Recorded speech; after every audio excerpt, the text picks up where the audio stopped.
Pension పొందడం అనేది retire అయిన వాళ్ళందరూ కూడా హక్కు అది. అలాగే పెన్షన్ ఇవ్వాల్సిన బాధ్యత ప్రభుత్వాన్ని కూడా చెప్పడం జరిగింది. ఓపీఎస్ విధానం ఏంటి, ఓపీఎస్లో ఏముంది, అలాగే సిపిఎస్లో ఏముంది, జీపీఎస్లో ఏముంది, ఒక్కసారిగా మూడింటిని వివరించే ప్రయత్నం చేయరా? ఓపీఎస్ ఏంటంటే ఓల్డ్ పెన్షన్ స్కీమ్లో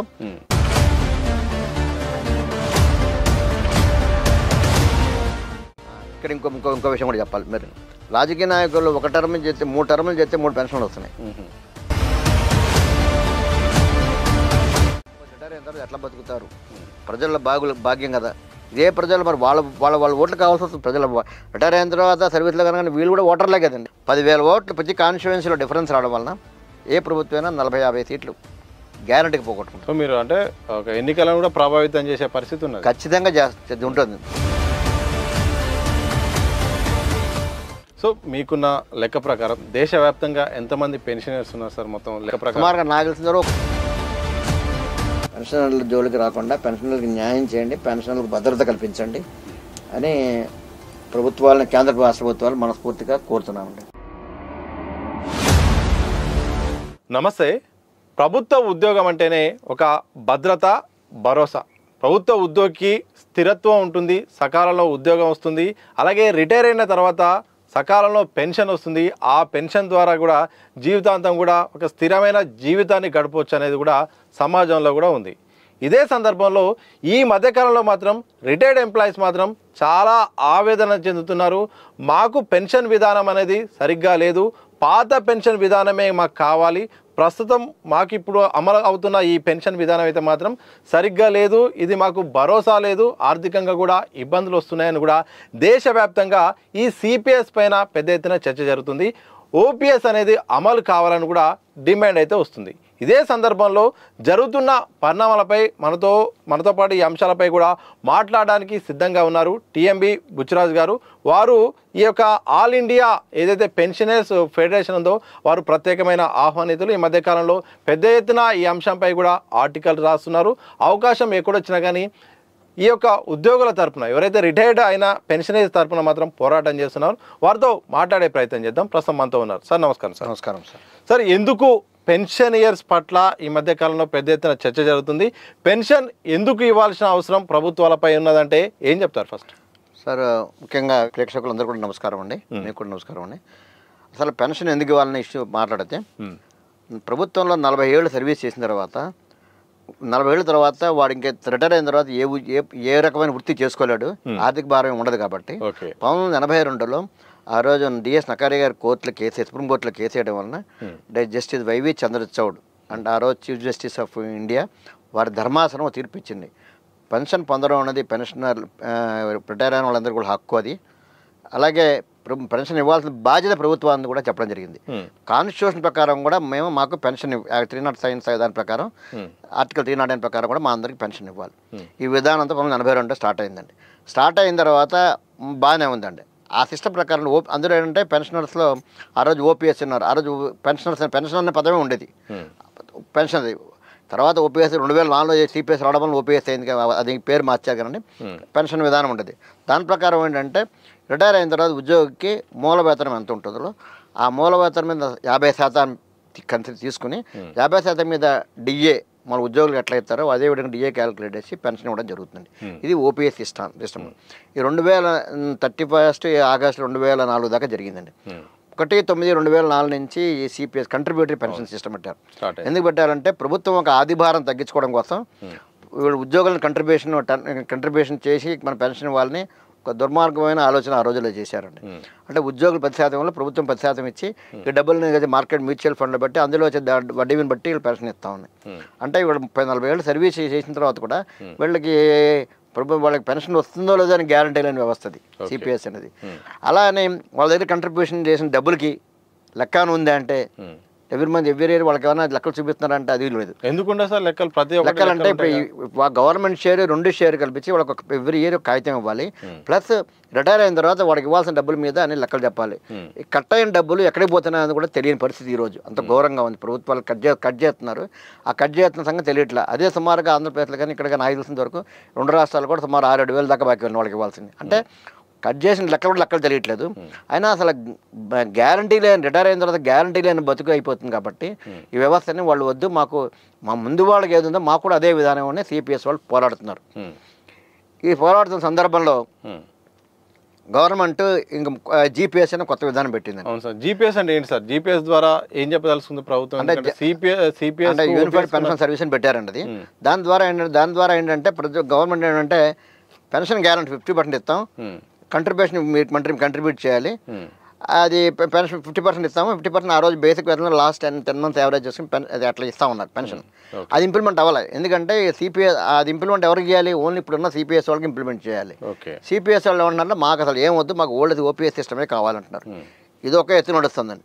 ఈ లోపల ఏమి జరిగిందంటే మొన్న మార్చిలో ఒక వ్యాలిడేషన్ బిల్ ఒకటి పెట్టారండి. ఆ వ్యాలిడేషన్ బిల్ ఏమి పెట్టారంటే పెన్షనర్లకి ఎంత ఇవ్వాలన్నా కూడా రివ్యూ చేయొచ్చు పెట్టారు. అంటే పెన్షన్ కొత్త పిఆర్సీ ఎఫెక్ట్ ఎప్పటి నుంచి 1/1/26 నుంచి స్టార్ట్ అవుతుంది. 31/12/25 దాకా ఉన్న వాళ్ళని అవసరమైతే వాళ్ళ పెన్షన్స్ కూడా రివ్యూ చేయొచ్చు. అంటే ఇప్పుడు మాకు గవర్నమెంట్ కంట్రిబ్యూషన్ లేకుండా ఇస్తున్నారు కదా మరి పెన్షన్ ఓపీఎస్లో. ఈ ప్రభుత్వాన్ని ఇప్పుడు ఈ ఇచ్చాడు వ్యాలిడేషన్ బిల్ వాళ్ళు ఏమవుతుందంటే వాళ్ళకి ఇచ్చేది కూడా డిఏలో ఇవ్వకుండా పిఆర్సీ ఇంప్లిమెంట్ చేయకుండా చేయొచ్చు, డిఏలు ఇవ్వకుండా చేయడానికి కూడా అవకాశం ఏర్పడుతుంది. ఓపీఎస్ వాళ్ళు కూడా అంటే ఆ అప్రహెన్షన్ వస్తుంది. అడుగుతాను సార్, ఎందుకంటే ఓపీఎస్ 2004 కంటే ముందు వరకు అయితే వాళ్ళకు అమలు కావాలని ఉన్నది. అవును, దాని తర్వాత సిపిఎస్ నడుస్తుంది. కానీ ఇప్పుడు మళ్ళీ ఓపీఎస్ లో కూడా సంస్కరణలు చేసే అవకాశం కూడా కనిపిస్తుంది. ఎందుకు కనిపిస్తుంది అంటే మొన్న వ్యాలిడేషన్ యాక్ట్ దాని ప్రకారం అంటే అవి కూడా అవసరమైతే పెన్షన్ రివ్యూ చేస్తున్నారు. కానీ రూల్ ఏంటి? ఏ పెన్షన్కైనా ఒకటే రూల్ ఉండాలి, పెన్షన్ విధానం ఒకటే ఉండాలి. అది కాక దాని అనుగుణంగా ఏం చేశారు? 8th PRC మనం టర్మ్స్ ఆఫ్ కండిషన్ డిక్లేర్ చేశారు. అందులో ఏం చేశారు? క్లాజ్ పెట్టారు, non contributory contributory pension scheme కూడా రివ్యూ చేయొచ్చని. అంటే మేము ఓపీఎస్ వాళ్ళందరూ non contributory, because you're not contributing anything to government. మాది కూడా రివ్యూ చేస్తాం. అంటే మా సెటిల్ ఎప్పుడో సెటిల్ అయిపోయినా ఇప్పుడు ఈవేళ 80 ఏళ్ళు 90 ఏళ్ళు వచ్చిన పెన్షన్ కూడా గవర్నమెంట్ వేళ రివ్యూ చేసి తగ్గించే అవకాశం, డిఏలు ఇవ్వం, పిఆర్సీ వచ్చే దాంట్లో వచ్చే పిఆర్సీ ఎఫెక్ట్ చేయమంటే అంత దుర్మార్గమైన ఆలోచన అండి అది. కాబట్టి దీన్ని పూర్తిగా వ్యతిరేకిస్తున్నారు. ఖచ్చితంగా మేము కూడా వ్యతిరేకిస్తున్నాం. ఓపీఎస్ కాదు, అందరు కూడా ఎవరు రిటైర్ అయినా సరే ఒకటే సిస్టమ్ ఉండాలి. అది ఒకటే విధానం రిటైర్ ఓపీఎస్ విధానం ఏది ఉందో అందరికీ అదే ఉండాలి. ఇన్ని రకాలు ఉండకూడదు. ఆల్రెడీ ఓపీఎస్, సిపిఎస్, జీపీఎస్, మళ్ళీ ఇప్పుడు పెన్షన్ ఓల్డ్ పెన్షన్ కూడా మళ్ళీ వ్యాలిడేషన్ యాక్ట్ పెట్టి అందులో డివిజన్ తెచ్చిన ప్రయత్నం, ఈ దుర్మార్గమైన ఆలోచనని దేశం మొత్తం పెన్షన్దారులు ఖండిస్తున్నారు. ఈ ఓపీఎస్ కొన్ని రాష్ట్రాలు సెంట్రల్ గవర్నమెంట్ స్కీమ్ యొక్క విధానాన్ని కొన్ని 15 రాష్ట్రాల్లో లింక్ చేసుకున్నారు పిఆర్సీ. అంటే 8th PRCలో ఏది వస్తుందో అదే విధానం ఆ 15 రాష్ట్రాలు కూడా వస్తుంది. అందులో కొన్ని రాష్ట్రాలు కూడా ఇప్పుడు ఏం చేస్తుందంటే మన ఎలక్షన్ ముందు కొన్ని రాష్ట్రాలు హిమాచల్ ప్రదేశ్, పంజాబ్, చండీగఢ్ అన్నీ కూడా ఓపీఎస్ ఇస్తాను వాళ్ళ జిల్లా వాళ్ళు అక్కడ ఇంప్లిమెంట్ చేసి వాళ్ళకి ఆర్డర్స్ ఇచ్చేసారు. అది చేయడం వలన వాళ్ళకి అక్కడ ఓపీఎస్ వచ్చే అవకాశం ఉంది. మరి ఓపీఎస్ బర్డెన్ అన్నప్పుడు కొన్ని రాష్ట్రాలు ఇంప్లిమెంట్ అవుతుంది, కొన్ని రాష్ట్రాలు ఇంప్లిమెంట్ కాదన్నప్పుడు అసలు ప్రభుత్వం పెన్షనర్ని ఏ విధంగా ట్రీట్ చేయాలనుకుంటుంది? అంటే 40 ఏళ్ళు పనిచేసి ప్రభుత్వ పరంగా సేవలకు ప్రజలు అందిస్తే వాళ్ళకి రెమ్యునరేషన్ ఏముంటుందండి? వాళ్ళకి మీరు వాళ్ళ నెక్స్ట్ బతకాలంటే ఏమవుతారండి? ఇప్పుడు చేతి వృత్తి వాడు ఉన్నాడు, వాడు అదే పని చేసుకుంటాడు, వాడు గవర్నమెంట్ వాడి పని వాడు చేసుకుంటున్నా సరే గవర్నమెంట్ వాడికి సామాజిక భద్రత కింద ఫ్రీలని పెన్షన్లన్నీ అవన్నీ ఇస్తున్నారు. వాడు రిటైర్ అయినా వాడు వృత్తి చేసి బతకగలడు, అవసరం ఉంటుంది. ఈ పెన్షన్దారుడు గవర్నమెంట్ సర్వీస్ చేసిన 40 ఏళ్ళు రిటైర్ అయిన తర్వాత దేనికి పనికిరాడు. మరి అలా అన్నప్పుడు వాడికి రిటైర్ అయిన తర్వాత వాడు అనారోగ్యం వస్తే వాడి భార్యల పిల్లలకి కనీసం భార్యకి వైద్యం చేయించలేని పరిస్థితులు వస్తుంది. ఇవాళ ఏ కార్పొరేట్ హాస్పిటల్కి వెళ్ళినప్పుడు లక్షల్లో తీసుకుంటున్నారు డబ్బులు. పెన్షన్దారికి వచ్చేది ఎంత? మహా వస్తే 40,000, 50,000, 60,000 అవుతుంది. దాని మీద ప్రభుత్వం అంత కక్ష కట్టాల్సిన అవసరం ఉందండి?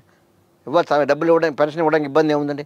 మరి పెన్షన్ ట్యాక్స్ కడుతున్నారు కదా, పెన్షన్ టీడీఎస్ కడుతున్నారు, ట్యాక్స్ కడుతున్నారు. ఈ డబ్బులు ఎక్కడికి పోతున్నాయి? అందుకనే సీనియర్ ట్యాక్స్ పేయర్స్ కూడా రీసెంట్గా సుప్రీంకోర్టులో కేసు కూడా వేయడం జరిగింది. దాన్ని గవర్నమెంట్ కౌంటర్ వేయాలి, అవన్నీ ఉన్నాయి. అవి ఏదేమన్నా అంటే పెన్షనర్లు అనేది వాళ్ళ యొక్క ప్రభుత్వం యొక్క భిక్షం కాదు, ప్రభుత్వం యొక్క బాధ్యత. కాబట్టి ఖచ్చితంగా పెన్షన్దారుల ఆవేదనని పెన్షన్దారులు ఉసురు తీసుకోవడం ప్రభుత్వానికి మంచిది కాదు, ఏ ప్రభుత్వానికి, కేంద్ర ప్రభుత్వం కానీ రాష్ట్ర ప్రభుత్వం కానీ. కాబట్టి ఎట్టి పరిస్థితుల్లో పెన్షన్ ఓపీఎస్ విధానమే దేశం మొత్తం ఉండాలి. ఇప్పుడు ఏదైతే సిపిఎస్ మళ్ళీ సిపిఎస్ వాళ్ళు కూడా ఓపీఎస్ చేయాలని మేము గట్టిగా డిమాండ్ చేస్తున్నాం. అదే వ్యాలిడేషన్ యాక్ట్ని తీవ్రంగా వ్యతిరేకిస్తున్నాం. వ్యాలిడేషన్ యాక్ట్ ప్రకారం మళ్ళీ డివిజన్ ఉన్న ఓపీఎస్లో డివిజన్ తేడాన్ని ఖచ్చితంగా వ్యతిరేకిస్తున్నాం. సార్, నాకు ఒక క్లారిటీ ఇవ్వండి. చాలా మంది కూడా ఒక కన్ఫ్యూజన్ ఉంది, కొంతమంది తెలుసుకోవాలనుకునే వాళ్ళ కోసం ఈ ప్రశ్న అడుగుతున్నాను. ఓపీఎస్ విధానం ఏంటి, ఓపీఎస్లో ఏముంది, అలాగే సిపిఎస్లో ఏముంది, జీపీఎస్లో ఏముంది, ఒక్కసారిగా మూడింటిని వివరించే ప్రయత్నం చేయరా? ఓపీఎస్లు ఏంటంటే ఓల్డ్ పెన్షన్ స్కీమ్లో ఉద్యోగి రిటైర్ అయిన నాటికి వానికి మూల వేతనం ఎంత ఉంటుందో, సపోజ్ నాకు ₹1,00,000 బేసిక్ ఉందనుకోండి, బేసిక్ 50% అంటే 50,000 మీద 50,000 పెన్షన్ ఫిక్స్ చేస్తారు. దాని మీద డిఏ ఆ రోజు ఎంత ఉన్నా డిఏ కరువు బచ్చం యాడ్ చేసుకుని ఇస్తారు. ఇది ఓపీఎస్ సిస్టమ్. ఓకే, అంటే 50 అంటే ఇది వీళ్ళ ఉద్యోగ కంట్రిబ్యూషన్ ఇందులో ఏముండదు. పెన్షన్దారికి ఉద్యోగస్తుడు రూపాయి కంట్రిబ్యూషన్ లేకుండా రిటైర్ అయిన తర్వాత ఇచ్చే పెన్షన్ ఓపీఎస్.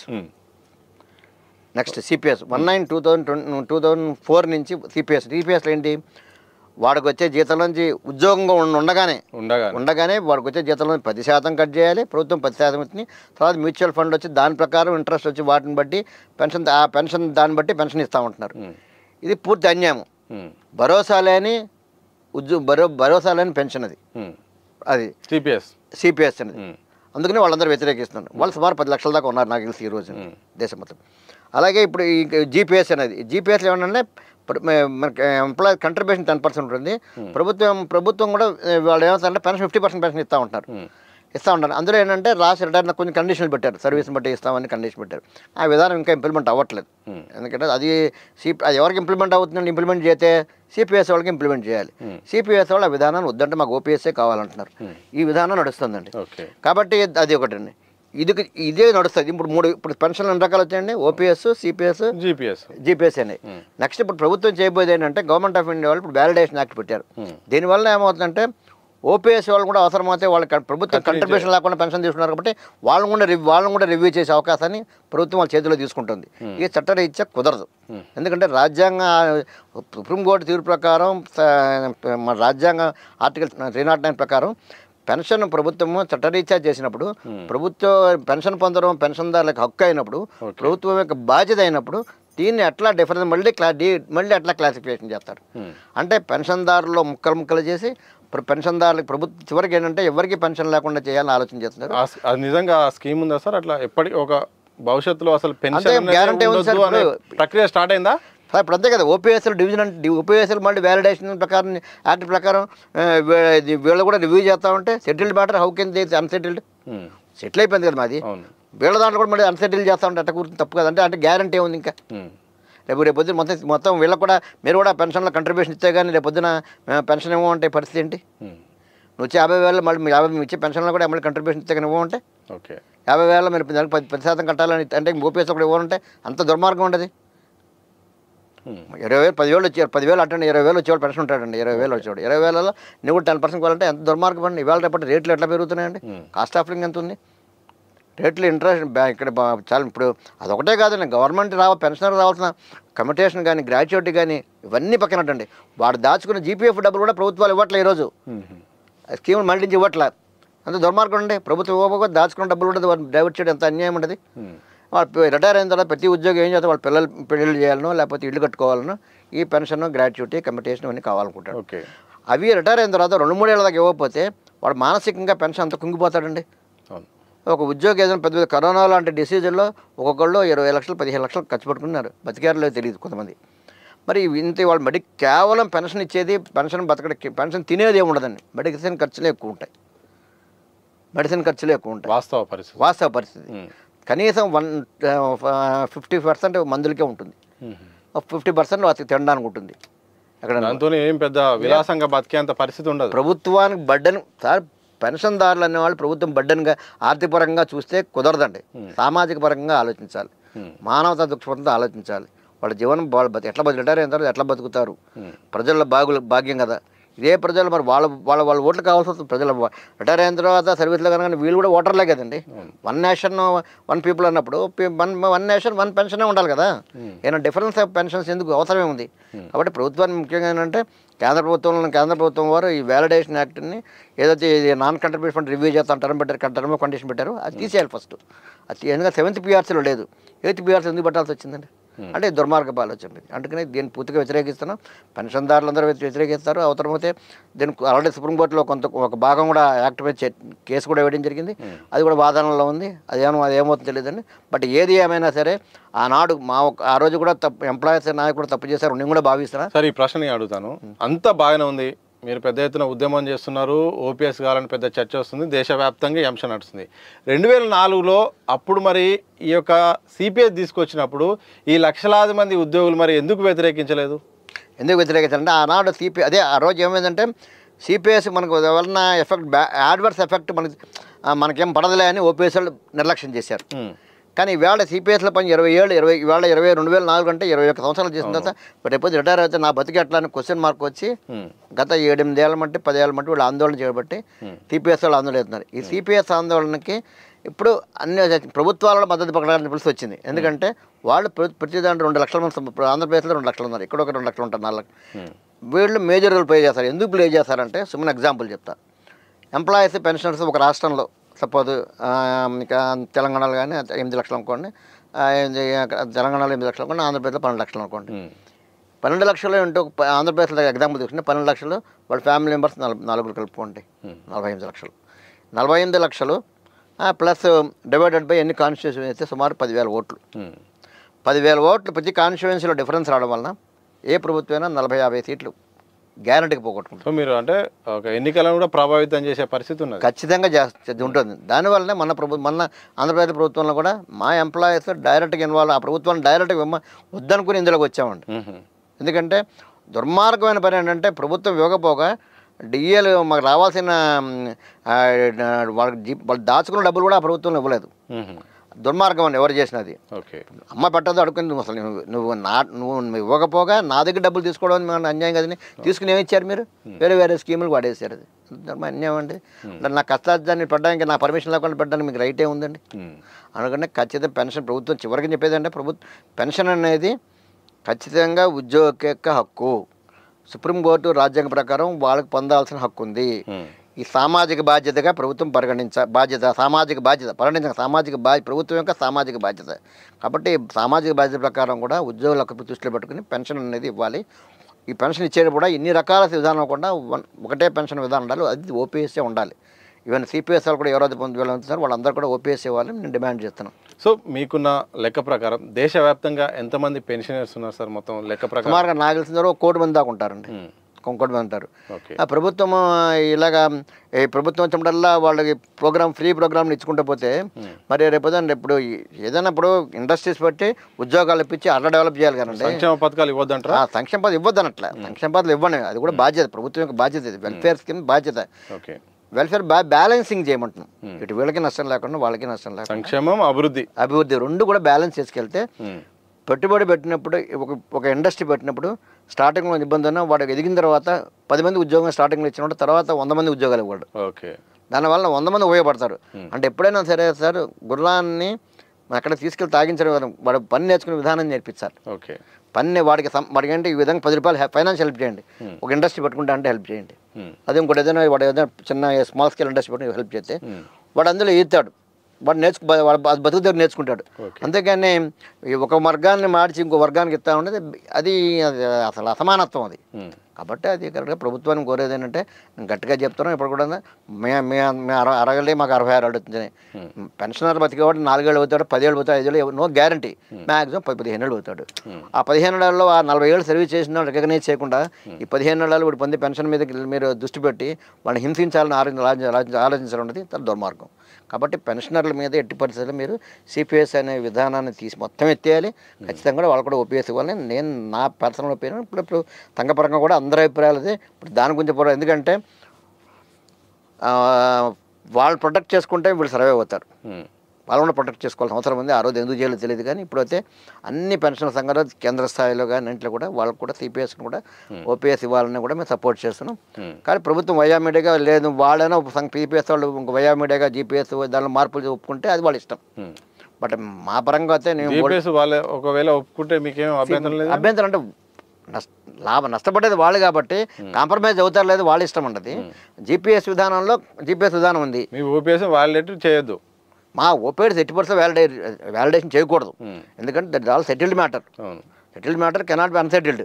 అదే ఆ చట్టాల ప్రకారం యాక్ట్ ప్రకారంగా జడ్జిమెంట్ ప్రకారం కూడా.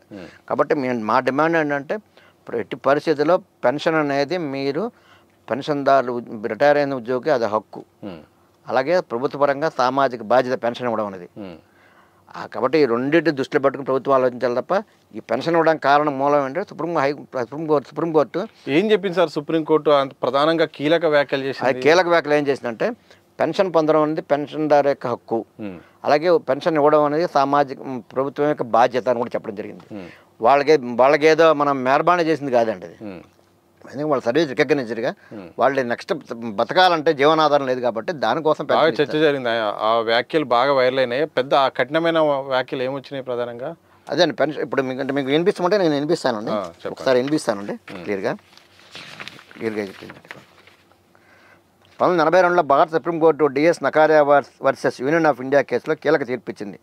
సుప్రీంకోర్టు స్పష్టంగా పేర్కొంది పింఛన్ ఉద్యోగ యొక్క హక్కు, దాని ఏ విధమైన యాదృచ్ఛిక వర్గీకరణ ద్వారా తగ్గించరాదు. ఒక సేవలో ఉన్న వారికి ఒకే పెన్షన్ విధానం ఉండాలి. దీనికి ఇప్పుడు వ్యాలిడేషన్ దీనికి వ్యతిరేకంగా ఉంది కాబట్టి అది నేను ఖండిస్తున్నాం దాన్ని.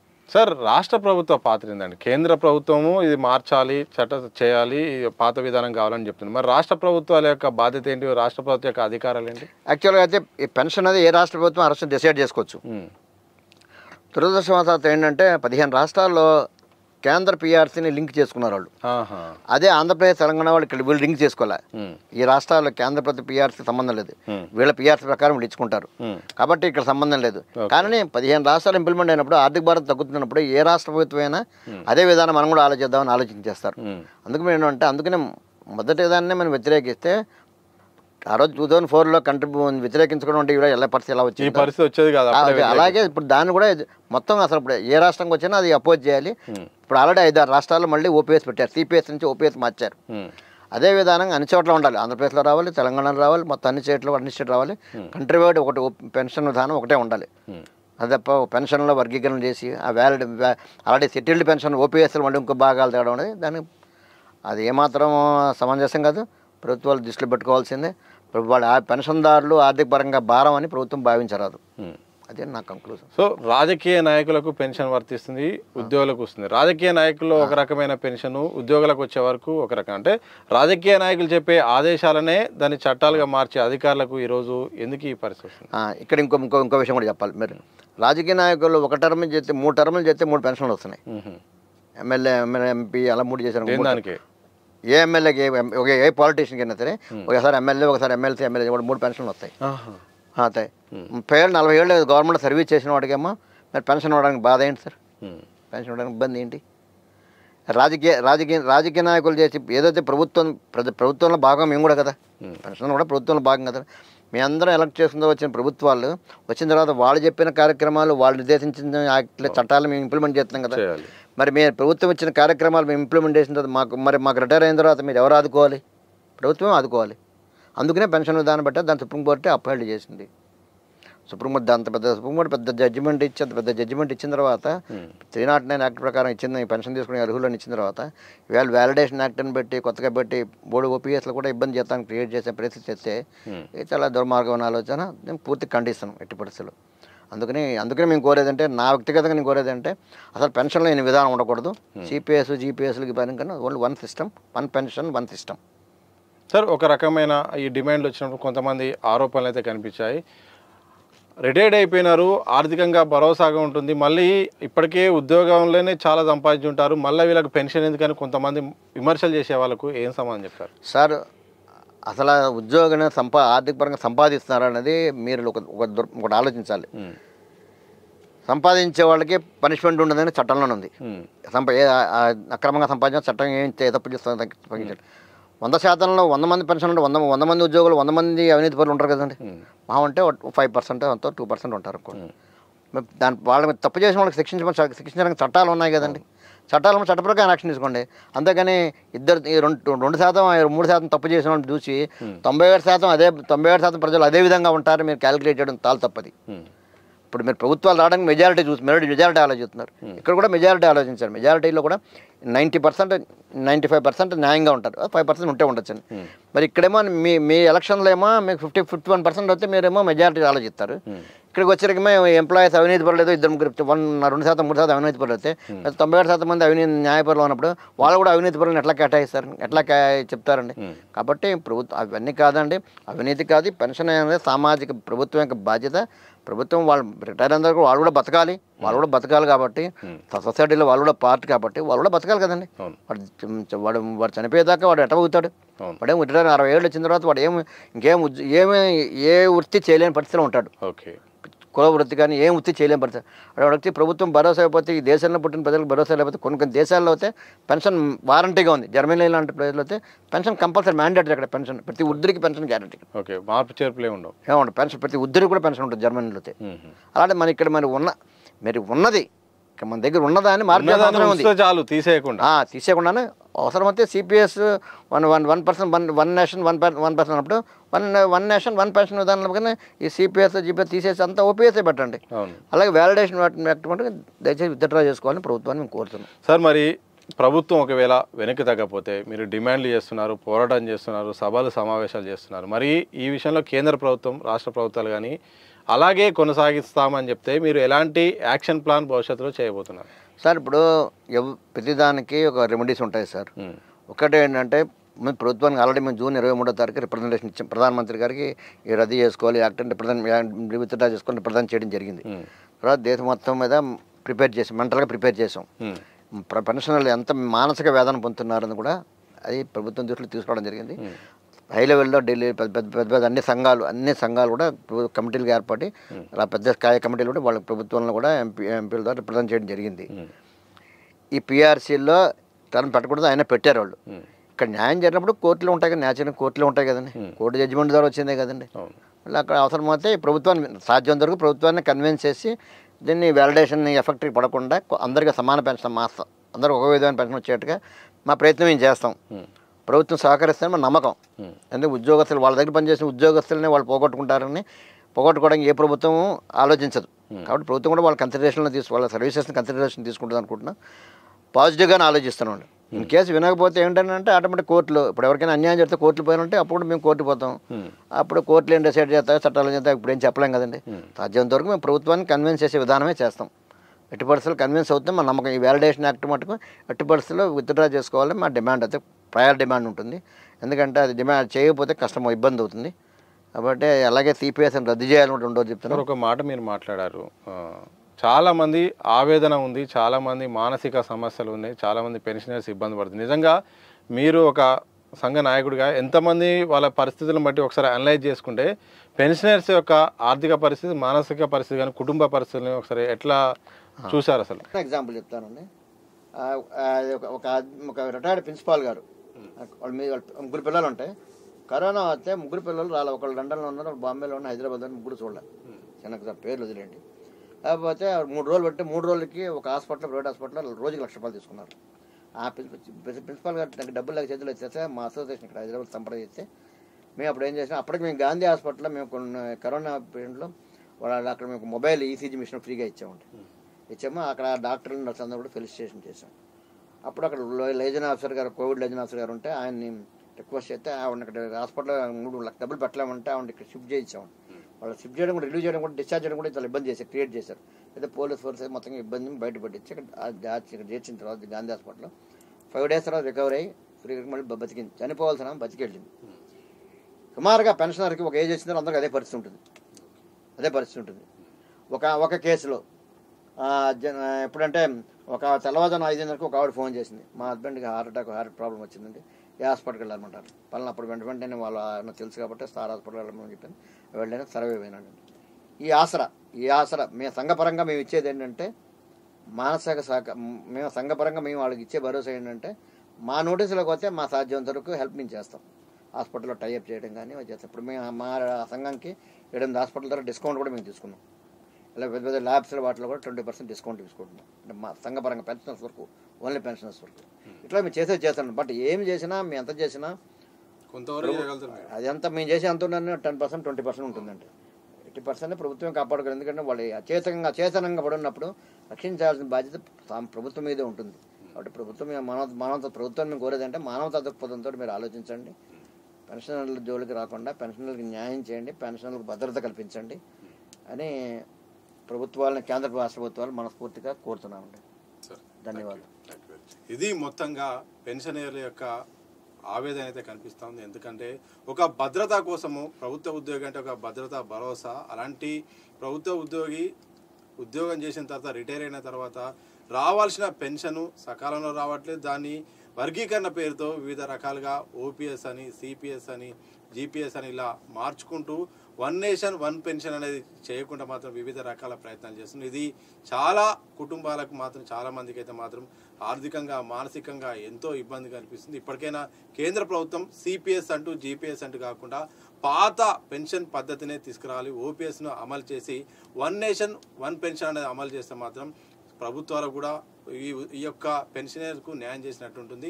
ఎందుకంటే సుదీర్ఘకాలం పాటు ప్రభుత్వానికి సేవలు చేసి, అలాగే ఏదైతే ఈ రాజకీయ నాయకుల యొక్క పాలసీలను అమలు చేసినా మాకు బతకడానికి భరోసా ఇవ్వకపోతే ఇంకా దేనికోసం ఈ సంక్షేమం, ఈ అభివృద్ధి అవసరమే, సంక్షేమం అవసరమే. దాంతోపాటు ఎవరైతే రిటైర్డ్ ఉద్యోగులు ఉంటారో వారికి, పెన్షనర్స్కి అయితే మాత్రం వారికి సకాలంలో సరైన భద్రత ఇచ్చేలాగా మాత్రం పాత పద్ధతిని కొనసాగిస్తే మాత్రం బాగుంటుందని కూడా పెద్ద ఎత్తున డిమాండ్ వస్తున్న సందర్భంలో బుచ్చిరాజు గారు కూడా వారి యొక్క విశ్లేషణను, అలాగే పెన్షనర్స్ తరఫున వారి యొక్క ఆవేదనను కేంద్ర రాష్ట్ర ప్రభుత్వాలకైతే చెప్పే ప్రయత్నం చేస్తారు. మరి కేంద్ర ప్రభుత్వం ఇప్పటికైనా మరి ఈ విషయంలో, పెన్షన్ విషయంలో మరి ఆలోచన చేస్తుందో లేదో అని మాత్రం మరి కొద్ది రోజులు తెలుస్తుంది. అలాగే మేమైతే మాత్రం వినతి రూపంలో ఎప్పుడైతే తెలియజేస్తున్నాం, తప్పకుండా కోర్టు ద్వారా కూడా ఒకవేళ ప్రభుత్వం వినకపోతే మాత్రం మా యొక్క ప్రయత్నం చేస్తాం. తప్పకుండా నిరసన కార్యక్రమాల రూపంలో చూస్తుంది. అలాగే ఎన్నికల్లో ప్రభావితం చేసే ఓటర్లుగా మేము కూడా ఉన్నాం. కొంత నియోజకవర్గంలో 10,000 మంది ఉన్నాం. తప్పకుండా ఒక ప్రభుత్వం పైన, ఒక ప్రభుత్వాన్ని మార్చడంలో కూడా మా ప్రభావం ఉంటుంది. దాన్ని కూడా దృష్టిలో పెట్టుకోవాల్సిన అవసరము కేంద్ర రాష్ట్ర ప్రభుత్వాలపై ఉందని కూడా చెప్తున్నాం. చూడాలి మరి ఈ పెన్షన్ విధానంలో ఏమైనా మార్పు చేర్పులు చేస్తుందా, లేకపోతే ఆర్థికంగా ఇబ్బంది పడేలాగా మరి ఈ యొక్క విధానాన్ని అమలు చేస్తుందా లేదా అనేది మాత్రం తెలియాల్సిన అవసరం అయితే ఉంది. చూస్తూనే ఉండండి దిశ టీవీ.